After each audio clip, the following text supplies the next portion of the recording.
आपको क्या लगता है आपकी इन्वेस्टमेंट से केवल आपका फ़ायदा हो रहा है? अगर हम सही तरीके से अपनी इन्वेस्टमेंट नहीं कर रहे हैं तो हमारी इन्वेस्टमेंट से बड़े-बड़े कॉर्पोरेट हाउस का भी बहुत बड़ा फ़ायदा हो रहा है। समझते हैं कैसे?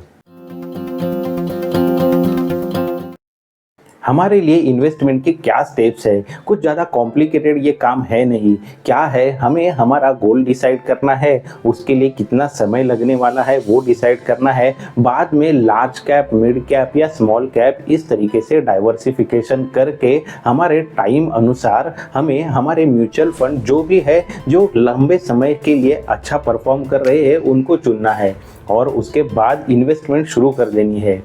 लेकिन हम बैंक की तरफ जाते हैं या किसी एजेंट को अप्रोच करते हैं जो हमारे लिए रेगुलर फंड चुन के देता है और फिर अपने कमीशन के लिए या फिर कंपनी ने दिया हुआ टारगेट पूरा करने के लिए जो फंड अच्छा परफॉर्म नहीं कर रहा है वो भी आपको पुश कर देता है। ये चैनल पे भी हमने ये पहले डिस्कस किया हुआ है कि हम रेगुलर म्यूचुअल फंड में इन्वेस्टमेंट करते हैं, जबकि डायरेक्ट म्यूचुअल फंड में हमारे लिए अभी काफ़ी सारे ऑप्शन अवेलेबल है। एक रिपोर्ट देखते हैं जिससे हमें समझ आएगा कि आम इन्वेस्टर के जेब से जो भी कमीशन निकल रहा है वो किस तरीके से निकल रहा है और किस हद तक कॉर्पोरेट हाउस तक जा रहा है। ये मनी कंट्रोल का लेटेस्ट रिपोर्ट है जहाँ पे डिस्ट्रीब्यूटर्स अपना रेगुलर फंड बेच के किस तरीके से प्रॉफिट कमा रहे हैं वो हमें नज़र आता है। हम देख सकते हैं जो टॉप के 20 डिस्ट्रीब्यूटर्स है उसमें से फर्स्ट नंबर पे जो है वो एनजे इंडिया इन्वेस्ट है और जिसका लास्ट फाइनेंशियल ईयर में अगर कमीशन अर्न देखे तो 1539 करोड़ रुपीज़ इतना है। यानी आप समझ सकते हो आप जो भी रेगुलर फंड्स भी इन्वेस्ट करते हो उसमें से कितना कमीशन ये डिस्ट्रीब्यूटर के पास जा रहा है। अगर दूसरे लेवल पे देखें तो यहाँ पे इंटरेस्टिंगली हमें स्टेट बैंक ऑफ इंडिया नज़र आता है। स्टेट बैंक ऑफ इंडिया और एसबीआई एएमसी इनमें डिफरेंस है वो हमें समझना होगा।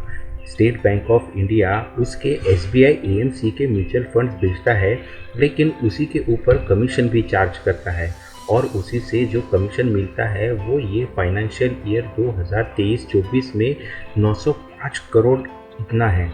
अभी हम और भी देख सकते हैं यहाँ पे जो ये टॉप गेनर्स है उसमें हमें बैंक ज़्यादा नज़र आते हैं।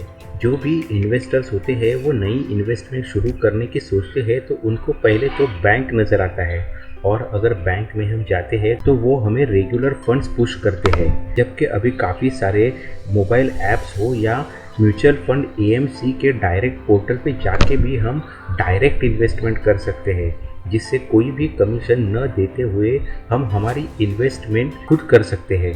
यहीं पे अगर हम आईसीआईसीआई को देखें तो आईसीआईसीआई का आईसीआईसीआई सिक्योरिटीज़ के साथ ही आईसीआईसीआई बैंक ये भी एक एजेंसी है जो रेगुलर म्यूचुअल फंड में इन्वेस्टमेंट करवाती है। आईसीआईसीआई सिक्योरिटीज़ का आईसीआईसीआई डायरेक्ट प्लेटफॉर्म तो काफ़ी वेल नोन है लेकिन वहाँ पे जो भी म्यूचुअल फंड इन्वेस्टमेंट होता है वो रेगुलर फंड्स का ही होता है और उसके थ्रू आईसीआईसीआई सिक्योरिटीज़ जो भी कमीशन कमा रही है वो लास्ट फाइनेंशियल ईयर में 453 करोड़ रुपीज़ इतना है। इसी तरीके के बाकी भी 20 गेनर्स कौन से हैं वो हम यहाँ पे देख सकते हैं।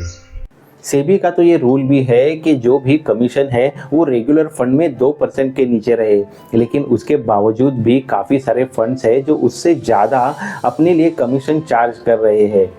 तो केवल कमीशन करके ये आम इन्वेस्टर के जेब से जो पैसा निकल रहा है वो हज़ारों, लाखों, करोड़ों की संख्या में ये बड़े बड़े कंपनियों के जेब में जा रहा है और फिर ये कमीशन ये कंपनी के पास न जाते हुए आप खुद के लिए ही इन्वेस्टेड रख रहे हो तो इसका फ़ायदा आम इन्वेस्टर को ज़रूर होगा ही होगा। उम्मीद है आज के वीडियो से आपको समझ आया होगा कितना बड़ा इन्वेस्टमेंट अमाउंट आप खुद के लिए काम में न लाते हुए एजेंट को ही कमीशन के बेसिस पे दे रहे हो। वीडियो आपको पसंद आया है तो इसे ज़रूर लाइक करें और ऐसे ही नॉलेजेबल वीडियोस के लिए चैनल को भी सब्सक्राइब करें। जल्द ही मिलते हैं नेक्स्ट वीडियो में। Thanks for watching.